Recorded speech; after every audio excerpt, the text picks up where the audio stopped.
L'ennemi tentera toujours de repousser la prière à la dernière place. Tout ce qui est en relation avec le Seigneur peut passer avant elle, et la prière sera laissée à la dernière place. Peu importe ce que nous dirons, tout ce que l'on peut dire aux chrétiens à ce sujet ne peut les convaincre. C'est seulement la réunion de prière. Le dimanche soir, où on aura le ministère de la parole et de la prédication, la salle sera pleine, comblée.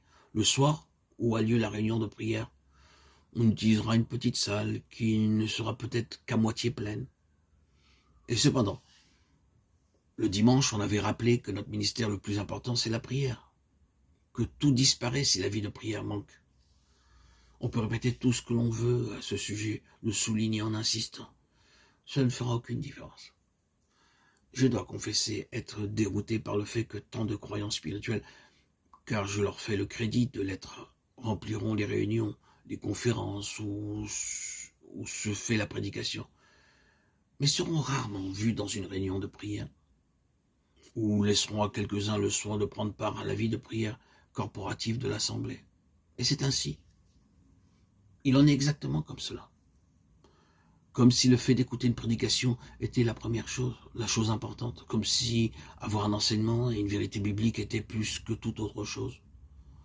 Non, frères et sœurs bien-aimés en Christ, pas du tout. Tout cela ne peut devenir vital et vivant et efficace que dans la mesure où notre vie de prière individuelle et corporative sera maintenue en force et aura la première place. Permettez donc ce qui peut paraître correction dans ces mots, car tout cela est vrai, n'est-ce pas? Nous avons tous été coupables, nous devons tous nous dire là nous-mêmes, tu es cet homme-là. Mais nous avons un grand besoin de comprendre la valeur qu'a la prière pour le Seigneur. Et si nous reprenons toute la parole, nous verrons qu'il estime la prière plus que toute autre chose dans son peuple.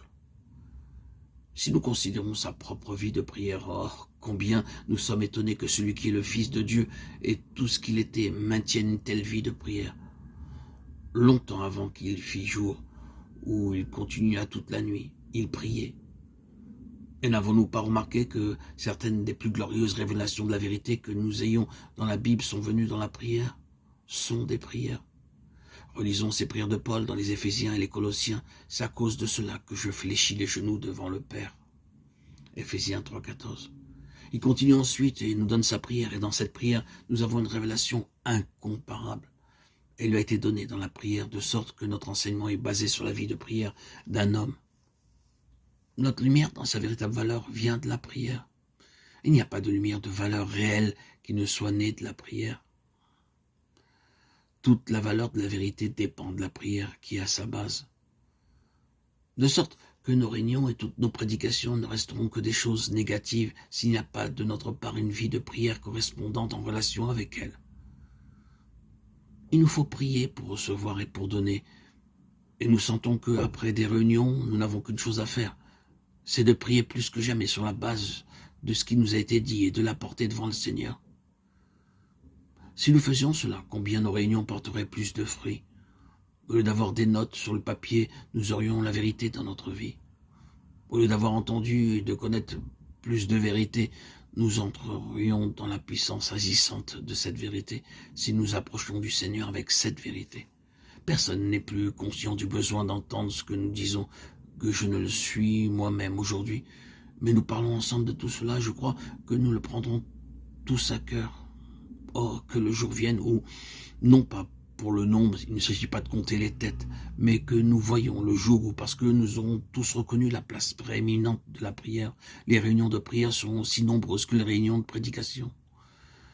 Il faut seulement que tous nous comprenions la valeur que Dieu donne à la prière.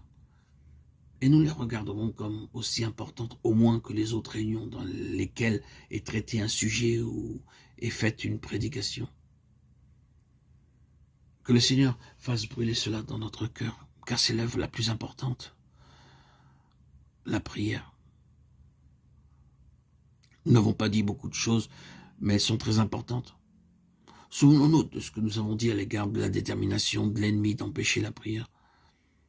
Nous continuerons et montrerons que s'il ne peut pas l'empêcher, il essaiera de l'interrompre, et s'il ne peut pas l'interrompre, il essaiera ensuite de la détruire. Ce sont d'autres aspects de la même chose. Mais nous avons peut-être compris qu'il est nécessaire d'entrer dans une place définitive à l'égard de notre vie de prière et de la considérer au nom du Seigneur.